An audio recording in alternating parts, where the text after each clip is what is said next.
حضرت موسیٰ علیہ السلام جب واپس تشریف لاتے ہیں طور پہاڑ سے، اور اللہ تعالیٰ انہیں تورات عطا فرماتا ہے، اور تورات میں لوگوں کی ہدایت اور رہنمائی کا تمام سامان موجود ہے۔ پیچھے لوگوں نے بچھڑے کو اپنا معبود بنا لیا، ان کی سرزنش کی گئی۔ حضرت موسیٰ علیہ السلام آ کے ان سے ناراض ہوئے۔ بہت سارے لوگوں کو احساس ہو گیا کہ انہوں نے جو غلطی کی تھی بہت بڑی غلطی تھی، شرک میں مبتلا ہوئے۔ انہوں نے اللہ جل مجدہ کی عبادت کو اور پرستش کو چھوڑ کر بچھڑے کو اپنا معبود بنایا اور اس کی عبادت شروع کر دی۔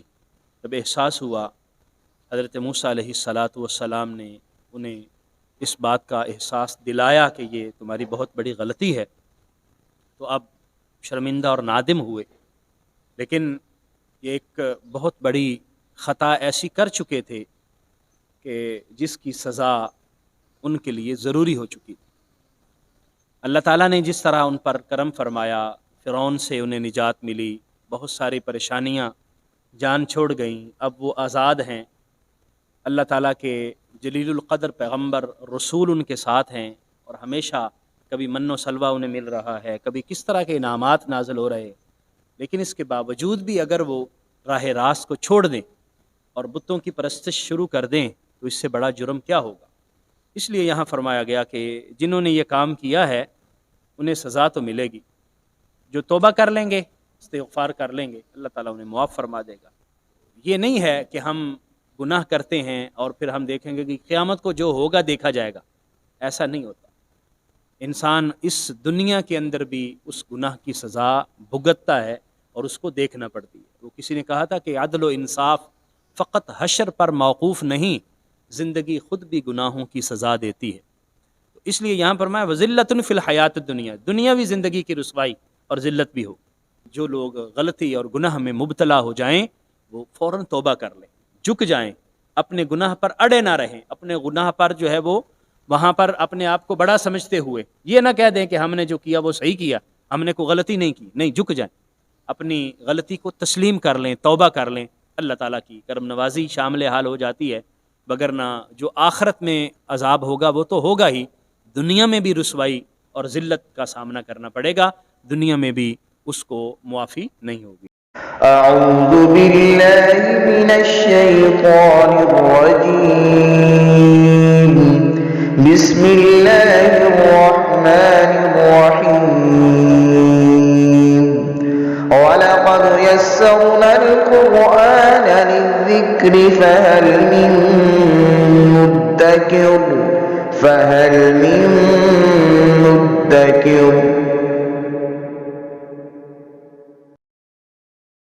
اعوذ باللہ من الشیطان الرجیم، بسم اللہ الرحمن الرحیم۔ سورہ اعراف کی 152 آیہ مقدسہ ہے اور 19ویں رکوع کا آغاز ہو رہا ہے سورہ اعراف۔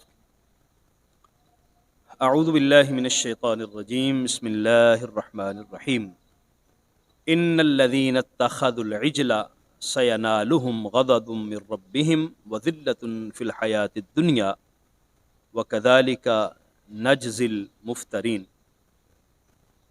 حضرت موسیٰ علیہ السلام جب واپس تشریف لاتے ہیں طور پہاڑ سے، اور اللہ تعالیٰ انہیں تورات عطا فرماتا ہے، اور تورات میں لوگوں کی ہدایت اور رہنمائی کا تمام سامان موجود ہے۔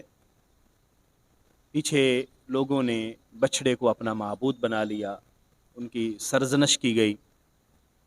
حضرت موسیٰ علیہ السلام آ کے ان سے ناراض ہوئے۔ بہت سارے لوگوں کو احساس ہو گیا کہ انہوں نے جو غلطی کی تھی بہت بڑی غلطی تھی، شرک میں مبتلا ہوئے۔ انہوں نے اللہ جل مجدہ کی عبادت کو اور پرستش کو چھوڑ کر بچھڑے کو اپنا معبود بنایا اور اس کی عبادت شروع کر دی۔ جب احساس ہوا، حضرت موسیٰ علیہ السلام نے انہیں اس بات کا احساس دلایا کہ یہ تمہاری بہت بڑی غلطی ہے، تو اب شرمندہ اور نادم ہوئے۔ لیکن یہ ایک بہت بڑی خطا ایسی کر چکے تھے کہ جس کی سزا ان کے لیے ضروری ہو چکی تھی۔ اللہ تعالیٰ نے جس طرح ان پر کرم فرمایا، فرعون سے انہیں نجات ملی، بہت ساری پریشانیاں جان چھوڑ گئیں، اب وہ آزاد ہیں، اللہ تعالیٰ کے جلیل القدر پیغمبر رسول ان کے ساتھ ہیں، اور ہمیشہ کبھی من و سلوہ انہیں مل رہا ہے، کبھی کس طرح کے انعامات نازل ہو رہے ہیں، لیکن اس کے باوجود بھی اگر وہ راہ راست کو چھوڑ دیں اور بتوں کی پرستش شروع کر دیں تو اس سے بڑا جرم کیا ہوگا۔ اس لیے یہاں فرمایا گیا کہ جنہوں نے یہ کام کیا ہے انہیں سزا تو ملے گی، جو توبہ کر لیں گے، استغفار کر لیں گے، اللہ تعالیٰ انہیں معاف فرما دے گا۔ ان الذین اتخذوا العجل، بے شک وہ لوگ جنہوں نے بچھڑے کو اپنا معبود بنایا، سینالہم غضب من ربہم، ان قریب وہ اپنے رب کا غضب، اپنے رب کی ناراضگی کو پائیں گے، وذلۃ فی الحیات الدنیا، اور دنیا کی زندگی میں بھی رسوائی ہوگی، وکذالک نجزی المفترین، اسی طرح جو افترا کرنے والے ہیں، جھوٹ باندھنے والے، ان کو ہم اسی طرح سزا دیتے ہیں۔ یہ جو لوگ جنہوں نے اپنے آپ کو بچھڑے کی عبادت میں مبتلا کر لیا اور اللہ تبارک و تعالیٰ کی پرستش کو چھوڑ دیا، سورہ بقرہ پہلے پارے میں ہم پڑھ آئے ہیں کہ وہاں اللہ تعالیٰ نے ان کو فرمایا تھا کہ تمہاری توبہ یہ ہے کہ فقتلوا انفسکم، اپنے آپ کو قتل کرو۔ تو روایات میں آتا ہے کہ وہ لوگ جنہوں نے بچھڑے کی عبادت نہیں کی تھی اور اس وقت بھی وہ موحد رہے، توحید پر قائم رہے، اللہ وحدہ لا شریک کی عبادت پر کاربند رہے، وہ لوگ اللہ تعالیٰ کے برگزیدہ ٹھہرے اور ان کو حکم ہوا کہ تم نے ان کو قتل کرنا ہے۔ توبہ ان کی یہ ہے، اور اللہ تبارک و تعالیٰ ان کی خطا کو اس لیے معاف فرمائے گا۔ اور یہاں پر یہ ایک بات بتائی جا رہی ہے کہ جن لوگوں نے یہ گناہ کیا انہیں قیامت کو جو سزا ملے گی وہ تو ملے گی، لیکن ذلت فی الحیات الدنیا، دنیاوی زندگی کی ذلت بھی انہیں دیکھنا پڑے گی۔ یہ نہیں ہے کہ ہم گناہ کرتے ہیں اور پھر ہم دیکھیں گے کہ قیامت کو جو ہوگا دیکھا جائے گا، ایسا نہیں ہوتا۔ انسان اس دنیا کے اندر بھی اس گناہ کی سزا بھگتتا ہے اور اس کو دیکھنا پڑتی ہے۔ وہ کسی نے کہا تھا کہ عدل و انصاف فقط حشر پر موقوف نہیں، زندگی خود بھی گناہوں کی سزا دیتی ہے۔